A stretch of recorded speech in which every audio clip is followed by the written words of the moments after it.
এই জন্য ওয়াজ যদি মনোযোগ দিয়ে না শোনেন বিপদ আছে না? বিপদ আছে কিনা? একটা লোক বক্তব্য শুনছিল, বক্তা স্টেজে বসে বসে বলছে যে ভাই 10,000 টাকা এই মাদ্রাসার জন্য কে দেবেন, একটু উঠে দাঁড়াও।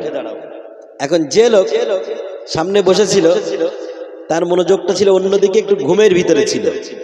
একটু ইকোটা সামান্য কমাতে হবে, মাইকম্যান যে আছে তার উদ্দেশ্যে বলছি। মানে অমনোযোগী হয়ে আলোচনা শুনলে বিপদ কেমন আছে একটুখানি দেখেন। এই ব্যক্তি সামনে বসে বসে আলোচনা শুনছিল, হঠাৎ করে বক্তা বলছে, আলোচক বলছে 10,000 টাকা মাদ্রাসার জন্য কে দেবেন, উঠে দাঁড়ান একটুখানি। ও তো অমনোযোগিতা নিয়ে ঘুমাতে ঘুমাতে শুনছিল। ও শুধুমাত্র বক্তার এই আওয়াজটাই পেয়েছে যে উঠে দাঁড়ান, ও উঠে দাঁড়িয়েছে।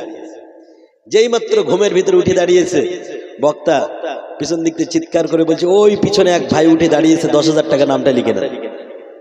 বুঝতে পারছেন কথা? তখন এই যে ব্যক্তি ঘুমিয়ে ঘুমিয়ে শুনছিল, ও যেই শুনেছে যে আমার নামে 10,000 টাকা, ভয়তে আবার বসে পড়েছে। কারণ হঠাৎ করে একটা ব্যক্তি যদি উঠে শোনে যে আমার নামে 10,000 টাকা, সে ভয় পাবে কি পাবে না? তাহলে সে যদি মনোযোগ দিয়ে শুনতো, অজে যদি মনোযোগ থাকতো, এই দুরবস্থা তার হতো না। আজকে